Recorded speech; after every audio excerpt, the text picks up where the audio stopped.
सर्वेभ्यो नमः।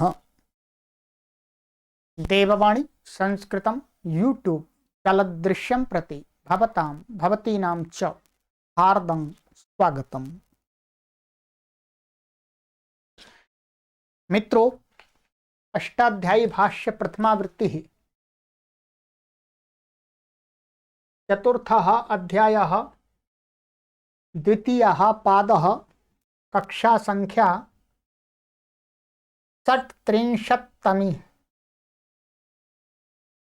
36वीं कक्षा को आज पढ़ेंगे।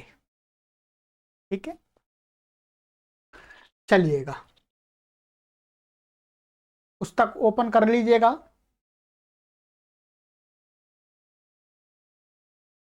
गत कक्षा में मैंने आपको यहां तक पढ़ा दिया था, 44वें सूत्र तक पढ़ा दिया था, खंडिकादिभ्यश्च। ठीक है, चलिएगा अब है हमारा आगे का सूत्र है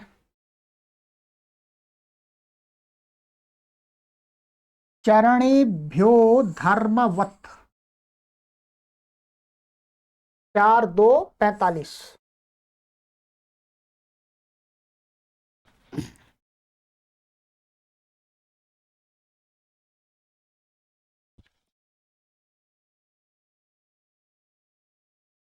पदच्छेदः चरणेभ्यः पंचमी विभक्ति बहुवचनान्तं धर्मवत् अव्ययपदम्। धर्म इव धर्मवत्, धर्म के समा, धर्म में जैसा होता है वैसा वो धर्मवत्। सप्तमी समर्थात् वति। ये क्या है? पिछली कक्षा में हमने पढ़ाया था आपको, क्या है? भववत् प्रत्यय बताए थे आपको, कालेभ्यो भववत्। वैसा ही बिल्कुल यहाँ भववत् की जगह धर्मवत् कर दिया है। तो धर्म में, ये सप्तमी है, धर्मे इव धर्मवत्, जैसा धर्म में है वैसा ही जो कुछ है वो धर्मवत् हो गया। ठीक है, तो ये सप्तमी समर्थ से वति प्रत्यय किया है। तत्र तस्यैव, जो सूत्र हमने पिछली कक्षा बताया था आपको, 5वें अध्याय के प्रथम पाद में पढ़ेंगे, तो उससे वति प्रत्यय करके धर्मवती अव्यय बन जाता है। ठीक है, अतिदेशोयम, ये सूत्र क्या है? अतिदेश सूत्र है। ऐसे ही वो भी अतिदेश सूत्र था, कालेभ्यो भाववत्, वो भी कैसा सूत्र था? अतिदेश सूत्र। स्वयं कुछ नया विधान नहीं कर रहा, दूसरे ने जो कुछ विधान किया है वैसा ही कर रहा है, इसलिए अतिदेश है। चरण शब्दाः शाखा प्रवर्तक वाचकाः कठकलापादयः। जो चरण शब्द, चरण बिल बहुवचन में, तो जो चरण शब्द हैं वो क्या है? शाखा के प्रवर्तक, माने जो वेदों की शाखाएं हैं उनके जो आदि प्रवर्तक होते हैं उनको कहा जाता है चरण शब्द। और वो क्या है? जैसे कठ है, कलाप है, कठ शाखा है, कलाप शाखा आदि। तो ये कठ और कलाप क्या है? उन शाखाओं के आदि पुरुष हैं, इसलिए चरणवाची है।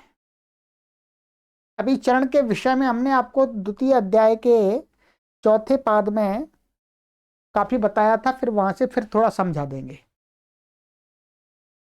अनुवृत्ति है तस्य समूहः तद्धिताः ज्ञाप्रातिपदिकात् प्रत्ययः परश्च, इनकी अनुवृत्ति आ रही है। चलिएगा आगे आ जाइएगा।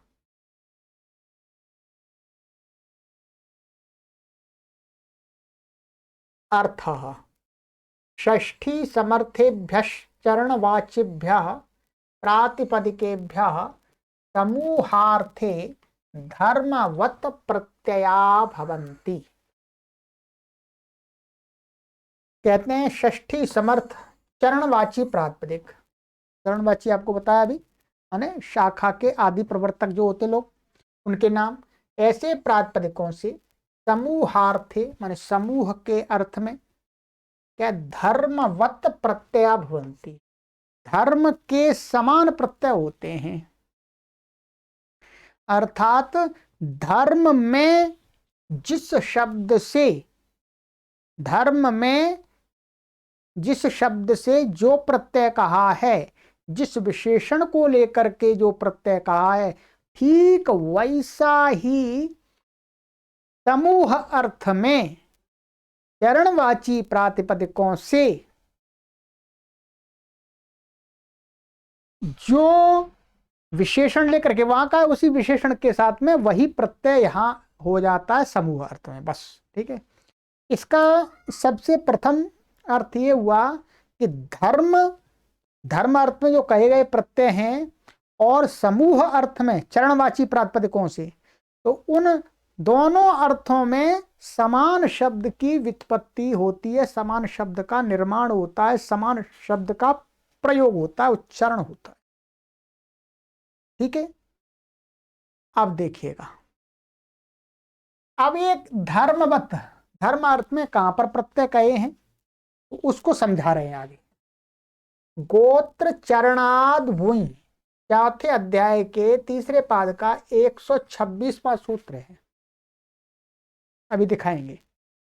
इत्यत्र चरणाद धर्माम्नाययोः इति वार्तिकम वर्तते।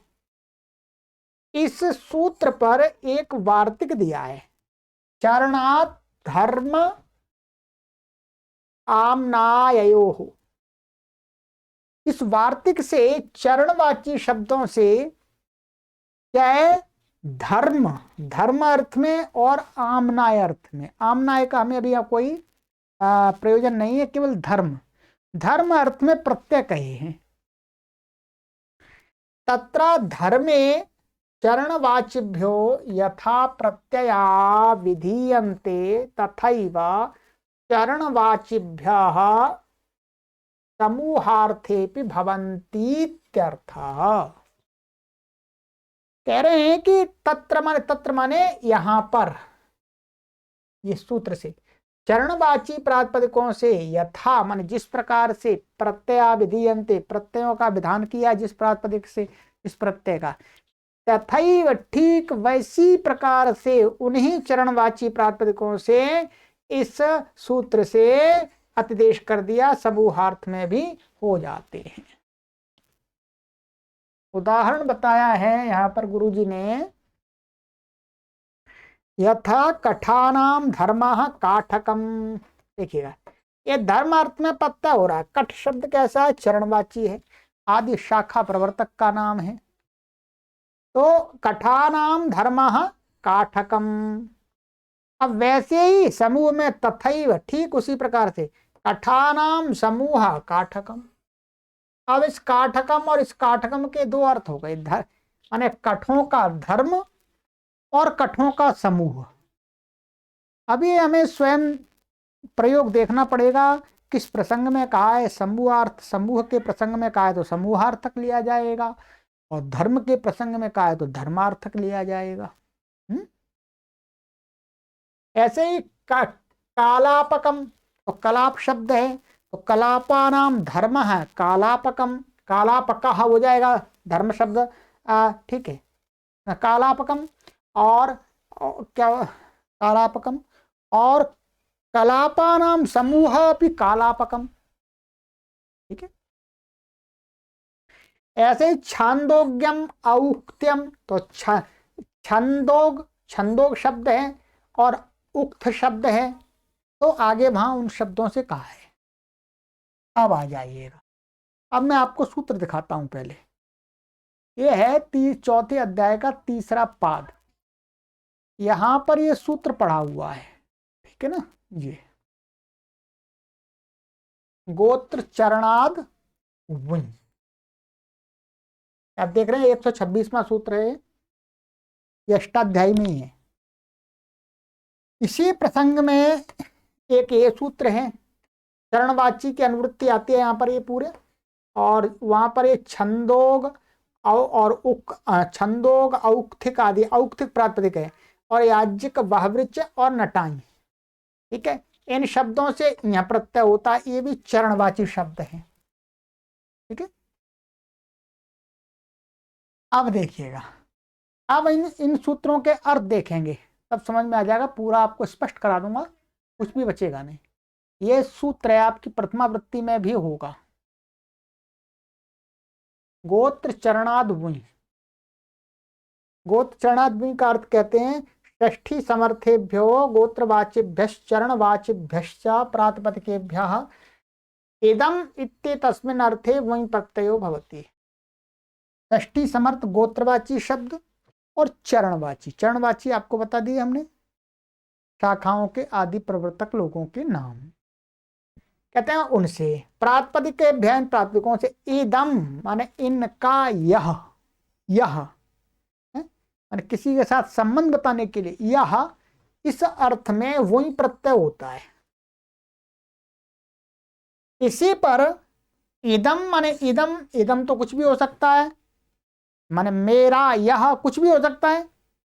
तो यहां नियम कर रहे हैं वार्तिक के द्वारा इदम क्या होना चाहिए, तो उसके लिए यहां पर ये नियम बताया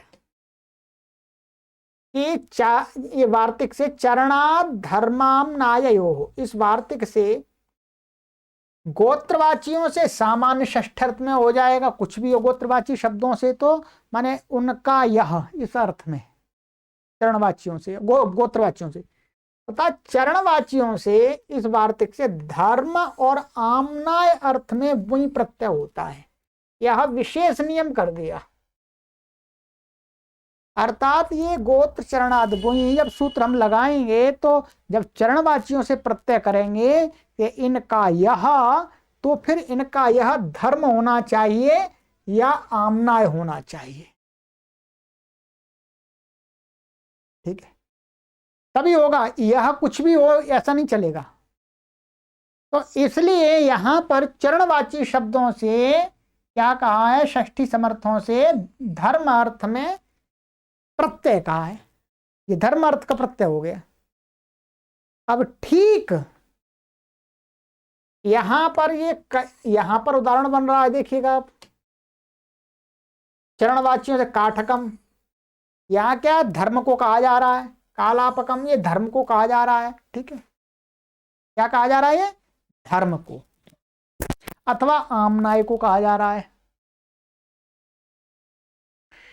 तो ठीक इसी प्रकार से इन शब्दों से, ये चरणवाची है तो समूह अर्थ में भी यही प्रत्यय होगा, वही प्रत्यय ही होगा। बस धर्मवत माने धर्म अर्थ ही है, धर्म अर्थ में भेद यहां पर प्रत्यय है। इसका नीचे अधिकार चलता है, एक ये सूत्र भी है, वहां दिखाया गुरुजी ने, छंदो गौथिक याज्ञिक वह ऋचा नटान्य। ठीक है, तो षष्ठी समर्थेभ्य छंदोग औक्तिक याज्ञिक वहवृच नट इत्येतेभ्यः प्रातिपदिकेभ्यः इदम इत्येतस्मिन् अर्थे यह प्रत्ययो भवति। क्या षष्ठी समर्थ छंदोग औक्तिक याज्ञिक वहवृच और नट, इन शब्दों से ये क्या है, यह प्रत्यय होता है। ये भी क्या है, चरणवाची हैं, ये शब्द क्या है, चरणवाची है। तो चरणवाचियों से यहां पर भी ये वार्तिक लगेगा, वो वाला लिखा है चरणा धर्मामनायो हो। ठीक है, चरणवाची जो शब्द हैं उनसे क्या कहा जाएगा, यहाँ पर धर्म में और आमनाय में प्रत्यय होगा। तो ये है, तो यहाँ इस प्रकरण में जिस शब्द से, जिस चरणवाची से, गोत्रवाची नहीं लेना, ध्यान दें, गोत्रवाची को नहीं कहना है, गोत्रवाची शब्दों से विधान का नहीं देखना है। चरणवाची प्रातिपदिकों से जो प्रत्यय कहा है वही प्रत्यय वहां समूह अर्थ में हो जाएगा, जो यहाँ धर्म अर्थ में वार्तिक के माध्यम से बता दिया। स्पष्ट है, चलिएगा अब वहीं चलते हैं। ठीक है, अब यहां पर कुछ भी विशेष नहीं है। ठीक है, यहां पर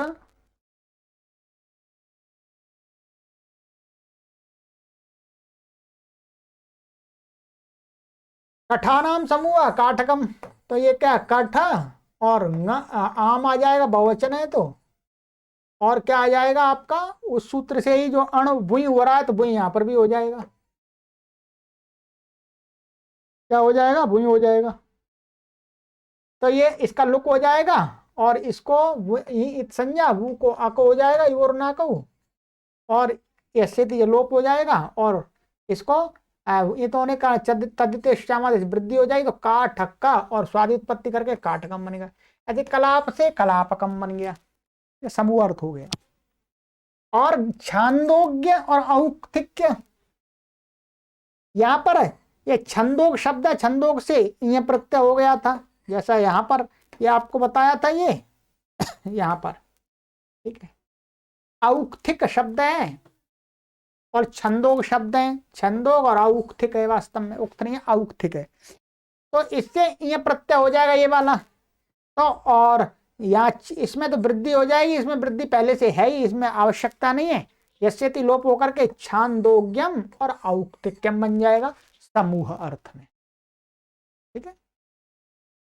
स्पष्ट 100% समझ में आना चाहिए, इसमें कोई छूट नहीं है जी। नहीं आया तो एक दो बार लगातार देख लीजिएगा, पुस्तक में थोड़ा सा देख लीजिएगा। अब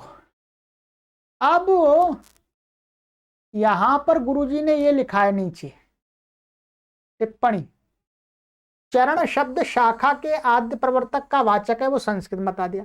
उसके निमित्त से उन शाखाओं के अध्येताओं में भी प्रयुक्त होता है।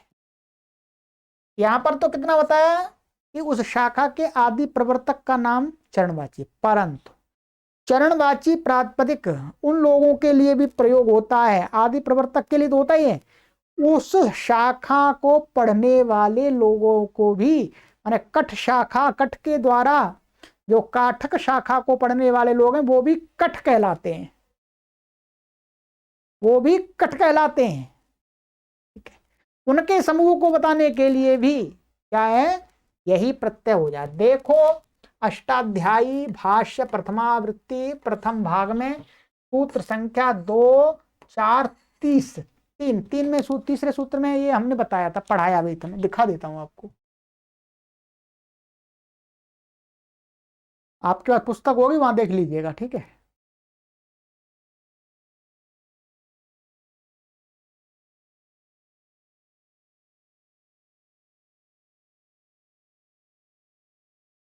हाँ ये है, यहाँ है, ठीक है। ये 2, 4, 3 तीसरे सूत्र पर था। चरण शाखा के प्रवर्तक ग्रंथ का नाम है, ठीक है।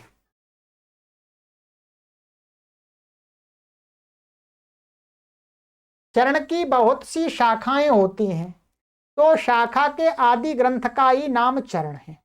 यहाँ हम वैदिक विद्वान रिसर्च स्कॉलर श्री पंडित भगवत दत्त जी के ग्रंथ वैदिक वांग्मय का इतिहास से उद्धरण उपस्थित करते हैं। शाखा चरण का अवांतर विभाग है, शाखा चरण का ही अवांतर माने अंतर्गत होने वाला विभाग है। जैसे शाकल, वाष्कल, वाजपसनेय, चरक आदि चरण हैं, इनकी आगे क्रमशः 5, 4, 15, 12 माने शाकल की 5, वाष्कल की 4, वाजसनेय की 15 और चरक की 12 आदि शाखाएं हैं, ठीक है। इस विचार का पोषक एक यह पाठ है, जमत अग्नि प्रवराय वाजसनेय चरणाय यजुर्वेद कण्व शाखाध्याय ने, देखो ये लिखा हुआ है, देखो पृष्ठ नंबर 173 लिखा है, और संस्करण दूसरा संस्करण प्रथम भाग ये कहीं लिखा हुआ, ठीक है। उन शाखाओं के अध्येताओं के लिए भी गौण रूप से इन शब्दों का प्रयोग होता है। उदाहरणों में अध्येताओं के लिए कठ आदि शब्द का प्रयोग हुआ है। तो प्रवर्तक यहां पर वास्तव में चरण शाखा के प्रवर्तक ग्रंथ का नाम बता रहे हैं,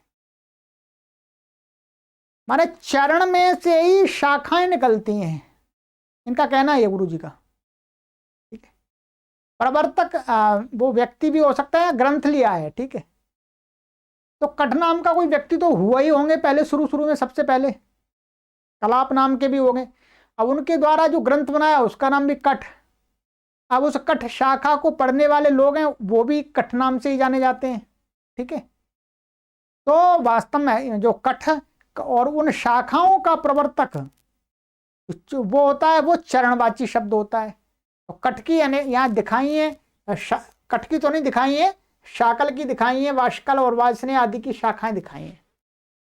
और इसकी अधिक जानकारी के लिए गुरुजी ने निर्देश किया है कि उनके द्वारा लिखित यजुर्वेद संहिता की भूमिका, एक मोटा ग्रंथ है उनके द्वारा, यजुर्वेद संहिता की भूमिका, इतना मोटा ग्रंथ है। तो उस ग्रंथ में बहुत विस्तार से शाखा आदि के विषय में गुरुजी ने लिखा है। हम अभी इतना ही समझ लेते हैं कि शाखा के आदि प्रवर्तक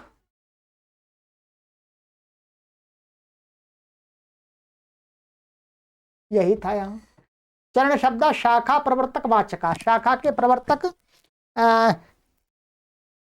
जो ग्रंथ है, जो चरण चरण का जो चरण के अवान्तर ही भेद क्या शाखाएं हैं। तो और उन चरणों का निर्माण करने वाले लोग अपने अपने नाम पर उनका निर्माण किए हैं, तो इसलिए चरण जो शाखाओं के प्रवर्तक जो चरण ग्रंथ हैं उन वो हो गए चरण हो गए। चलिएगा, इतना हो गया, समझ में आ गया होगा आपको। चलिए आगे सूत्र है हमारा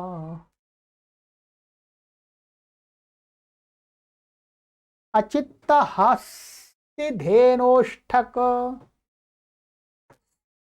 अचित्त हस्ति धेनो पंचमी व्यक्ति एकवचनांतम, ठक प्रथमा व्यक्ति एकवचनांतम, समासः अविद्यमानं चित्तम यस्मिन् तद अचित्तम बहुब्रीहि।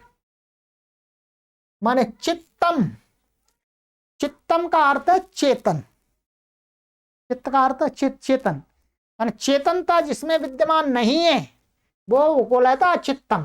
ठीक है, अचित्तंच हस्ति च धेनुश्च अचित्त हस्ति धेनु तस्मात् अचित्त हस्त धेनो समाहार द्वंद्व। समाहार द्वंद्व है, इसको नपुंसक लिंग होना चाहिए, सूत्र पठन सामर्थ्य के निपातन से इसको पुल्लिंग मान लिया गया। तो समाहार द्वंद्व समास एक वचन होता है, एक वचन तो है, नपुंसक लिंग होता, नपुंसक लिंग नहीं है, पुल्लिंग कर दिया महर्षि पाणिनि ने। तो महर्षि पाणिनि के निर्देश से ही इसको पुल्लिंग साधु मान लेंगे। अनुवृत्ति तस्य समूह तद्यता न्याय प्रातिपदिकात् प्रत्यय परश्च। ठीक है, अर्थ षष्ठी समर्थेभ्यो चित्तार्थेभ्यः प्रातिपदिकेभ्यो हस्ति धेनुभ्यां च समूहार्थे ठक प्रत्ययो भवति। कहते हैं षष्ठी समर्थों और अचित्तवाची होना चाहिए, चेतनवाची नहीं होने चाहिए। ठीक है, और प्रातिपदिकों से, और हस्ति और धेनु ये तो चेतन है, इनका भी निषेध हो रहा, तो इन दो से तो करना है। तो चेतन में हस्ति और धेनु लेने और बाकी अचित्त अचेतन लेने। समूहार्थ में, समूह के अर्थ में ठक प्रत्यय होता है जी, ये भी तस्य समूह का अपवाद है।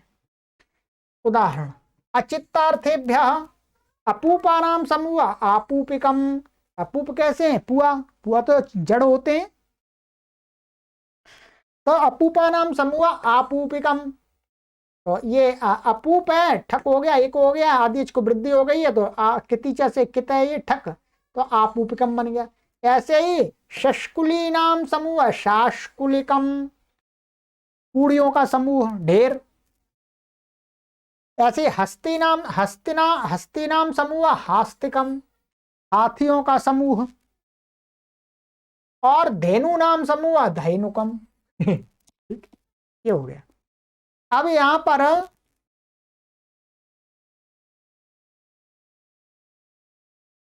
ये केवल एक से ये देखना है, धेनु हस्ती और हास्तिकम और धेनुकम में थोड़ा विशेष है। ठीक है,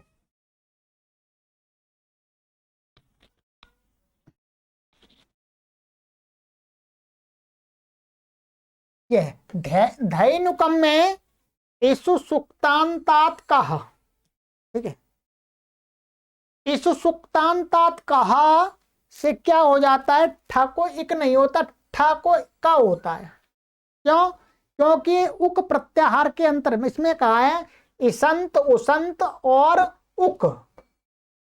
उक प्रत्याहार, उक में क्या आ जाता है, आ ई तो नहीं आ रहा, ऊ आ रहा, ऊ ऊ री री, तो ऊ अंत में इसके धेनु के, इसलिए इसके ऊ अंत में होने से इसको ठस्सेगा से एक नहीं हुआ, क्या हुआ है, ये सुक्तांतात कहा, उसी से आगे के सूत्र से का हुआ है, तो ये धेनुकम बन गया।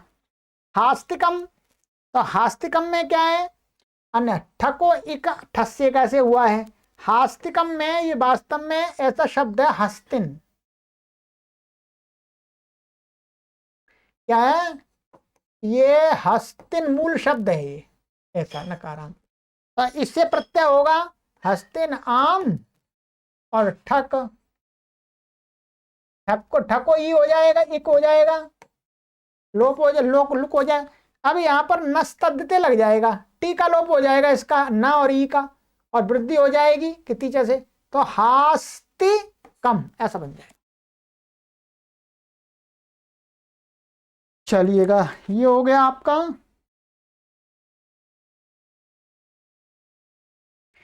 केशाश्वाभ्याम यंछा वन्यतरस्याम, केशाश्वाभ्याम पंचमी व्यक्ति द्विवचनांतम, यंछौ प्रथमा व्यक्ति द्विवचनांतम, अन्यतरस्याम सप्तमी व्यक्ति एकवचनांतम, समास उभयत्र इतरेत्तरयो द्वंद्वः।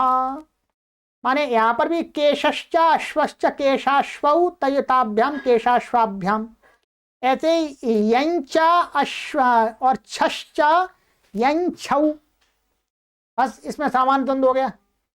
और अनुवृत्ति इसमें आ रही है तस्य समूह तदिता यहाँ प्रातिपदिकात प्रत्यय परश्चैन की अनुवृत्ति आ रही है। अर्थ केशा अश्व इत्येताभ्याम षष्ठी समर्थाभ्याम प्रातिपदिकाभ्याम समूहार्थे यथासंख्यम यहीं छ इत्येतौ प्रत्ययो विकल्पेन भवतः।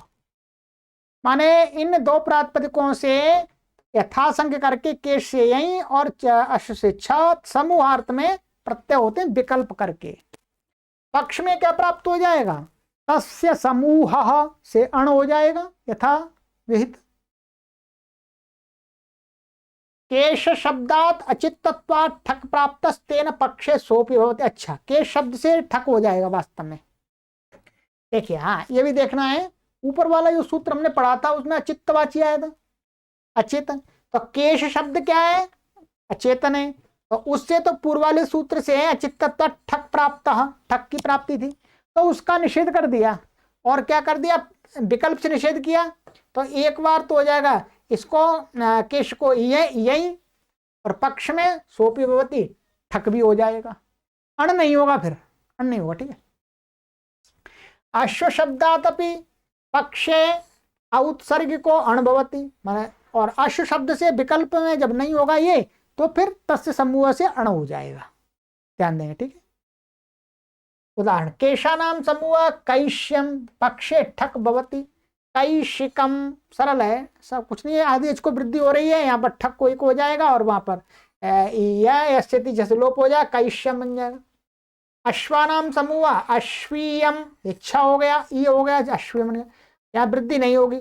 पक्षे अण माने आश्वम, तस्य समूह से अण हो गया, वृद्धि आदि हो जाए तो आश्वम, पक्ष माने घोड़ों का समूह, तो घोड़ों के समूह के लिए अश्वीयम और आश्वम दो शब्द प्रयोग होंगे, केशों के समूहों के लिए कैश्यम और कैशिकम ये दो शब्द प्रयोग होंगे। ठीक है, चलिए, पाशादिभ्यो यह, पाशादिभ्य पंचमी व्यक्ति बहुवचनांतम यह प्रथमा व्यक्ति एकवचनांतम, समासा पाशादिर्येषां ते पाशादयः तेभ्यः पाशादिभ्यः बहुव्रीहि। ठीक है, पाशादि गण है। अब ये गण पाठ में देख लीजिए आप कितने शब्द हैं, अथवा अपन काशिका में पढ़ेंगे तब काशिका में देखेंगे। अनुवृत्ति तस्य समूह तदिता ज्ञाप प्रातिपदिकात् प्रत्यय परश्चैन की अनुवृत्ति है। अर्थ षष्ठी समर्थेभ्यः पाशादिभ्यः प्रातिपदिकेभ्यः समूहार्थी यह प्रत्ययो भवति। ठीक है, कहते हैं षष्ठी समर्थों से पाशादि गण में पठित जो प्रातिपदिक है उनसे समूह अर्थ में यह प्रत्यय हो जाता है, यह माने यह प्रत्यय। पाशादी नाम अचित्तत्व ठक प्राप्त तदबाधनार्थम यह विधानम। कहते हैं पाशादी जो सभी शब्द हैं ये कैसे हैं, अचेतनवाची हैं। अचेतनवाची होने से ऊपर वाले सूत्रों से, जो ऊपर वाला अचित्त हस्तधेनु ठक, ये क्या है, ठक की प्राप्ति थी तो उसका अपवाद है, तो अब ठक नहीं होगा, इनसे पाशादी गण में भेद है जो यह होगा प्रत्यय। ठीक है, यह प्रत्यय होगा, तो सरल है बिल्कुल, कोई परेशानी नहीं है। पाशानाम समूह पाश्या, स्त्रीलिंग है, ठीक है। तृणानाम समूह तृण्या, स्त्रीलिंगत्वम, स्त्रीलिंगत्वम लोकाश्रयत्वात् लिंगस्य इति नियमेन भवति। कहते हैं इनका स्त्रीलिंग कहां से आ गया? समूह तो नपुंसक लिंग होता है, तो कहते हैं ये लोकाश्रयत्वात्, लोक में इन शब्दों का प्रयोग स्त्रीलिंग में होता है। तो लोक स्त्रीलिंगत्वम लोकाश्रयत्वात्, लोक के आश्रय में, लोक में जैसा प्रयोग है वैसे तो बनाएंगे, तो इसलिए याद टप टप कर देंगे। ठीक है, सब कुछ तो लोक के अधीन ही है अधिकतर। लिंगस्य नियमेन भवति, माने जो स्त्रीलिंगत्व वो तो लिंग का जो विधान है वो लोक को देख करके किया है ना, लोक में जिस लिंग का प्रयोग है उसी लिंग का हम शब्द बना देंगे। भैया अगर अपनी तरफ से कोई नया शब्द बना के आपको नहीं दे रहे, ठीक है, चलिएगा, तो ये नियम है, हमने पढ़ लिया था, ठीक है। तदा अशिष्यम संज्ञा प्रमाणत्वात्, संज्ञा प्रमाणत्वात् लोक प्रमाणत्वात्। चलिए ये हो गया। खलगोर्थात्,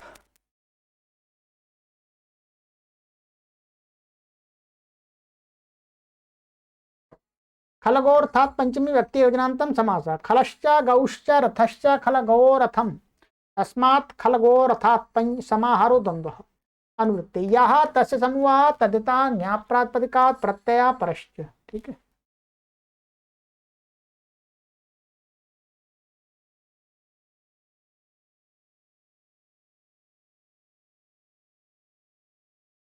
अर्थः षष्ठी समर्थेभ्यः खलगोरथेभ्यः प्रातिपदिकेभ्यः समूहार्थे यह प्रत्ययो भवति। कहते हैं षष्ठी समय खल और गो, गौ शब्द है, और रथ, इन शब्दों से क्या है प्राप्त समूह अर्थ में यह प्रत्यय होता है। तो खलानाम समूह खल्या, गवाम समूह गव्या, रथानाम समूह रथ्या, स्त्रीत्वम पूर्वत। यहां पर खल और एवं रथ, ये गौ तो देखिए चेतनवाची है, खल और क्या है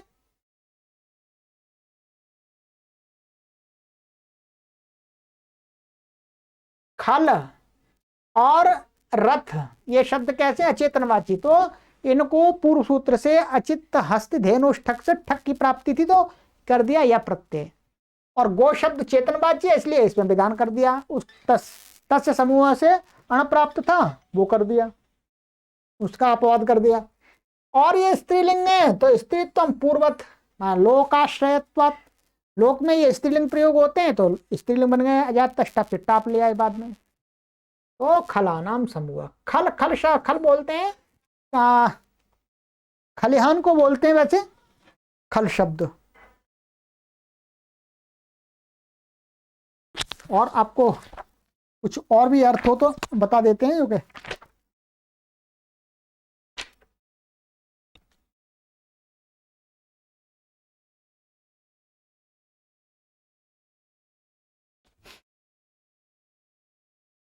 खल दुष्ट को भी बोलते हैं वैसे,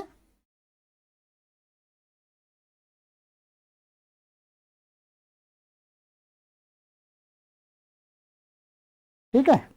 खल ये खलियान को बोलते हैं प्राचीन काल में, जहां पर गेहूं खेत के गेहूं काट करके इकट्ठे करते थे, फिर उनमें से गेहूं के दाने निकालते थे, भूसा अलग करते थे, तो वो खलियान होता था जहां पर रखते थे। और खल धूर्त का भी नाम होता है, तो यहाँ पर तो उस खलियान को ही लिया गया है वास्तव में, ठीक है। यदि यहां पर खल शब्द से धूर्त को लेंगे, दुष्ट व्यक्ति को लेंगे, उसका भी ग्रहण हो जाएगा, दुष्टों का समूह, तो फिर क्या है, फिर तस्य समूह का अपवाद हो जाएगा ये। और यदि अचेतनवाची खलियान खलियान खेत वाले खलियान को लेंगे तो फिर ठक का अपवाद होगा। दोनों का ये अपवाद मान सकते हैं अर्थ भेद से, और ये ठीक है, सरल है, इसमें कोई बात नहीं है। और इसमें हाँ ये तो खलानाम ये खल्या बन गया, गव्या इसमें क्या गो शब्द है, और ये आगे यह है तो वांतो ही प्रत्यय लग जाएगा इसमें, वांतो ही प्रत्यय, इसको अब आदेश हो जाएगा यकार के परे रहते। ठीक है, बाकी सरल है, कोई परेशानी नहीं है।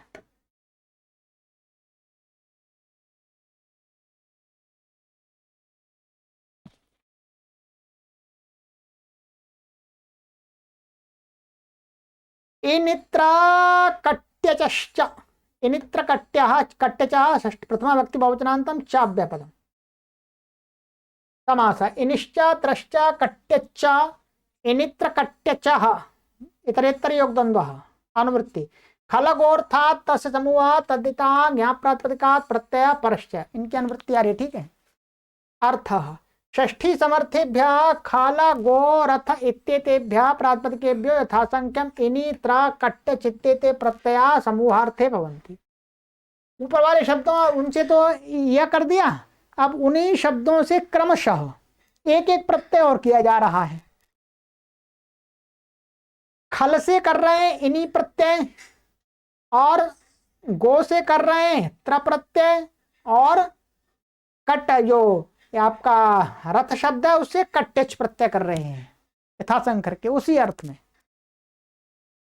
उदाहरण दिया खलानाम समूह खलिनी, यहां पर इन्हीं प्रत्यय कर दिया इसलिए खलिनी बनेगा, अभी बता देंगे। और गवानाम समूह गोत्रा, गोत्रा का अर्थ होता है गौओं का समूह। रथानाम समूह रथ कट्या, अत्रापि स्त्रीत्वम पूर्वत, यहां पर भी लोकाश्रयत्व स्त्रीलिंग में स्त्रीलिंग प्रयोग है। ये क्या है, गोत्रा, और ये तो त्रा और कट्टच प्रत्यय अकारांत बनते तो स्त्रीलिंग में अजात तष्टाप से टाप हो रहा है।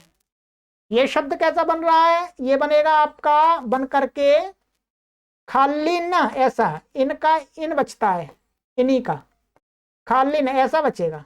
ठीक है, नकारांत होगा इसलिए ये स्त्रीलिंग ये भी है, तो ऋन्नेभ्यो गीप, ऋन्नेभ्यो गीप से इसमें क्या हो जाएगा, गीप हो जाएगा, गीप, और फिर इसमें मिल जाएगा ई, इसका ये ई हल्का सु आ जाएगा, स्वादित पत्ते हल्का लोप हो जाएगा हर जगह। ये लिखा हुआ गुरु ऋन्नेभ्यो गीप से गीप हो जाएगा, ये लिखा हुआ। ठीक है, बता दिया। चलिए, तो आज की कक्षा में इतना ही करते हैं। अब आगे नया अर्थ आ रहा है, समूह अर्थ आपका यहां पर समाप्त हो रहा है। ठीक है, चलिएगा।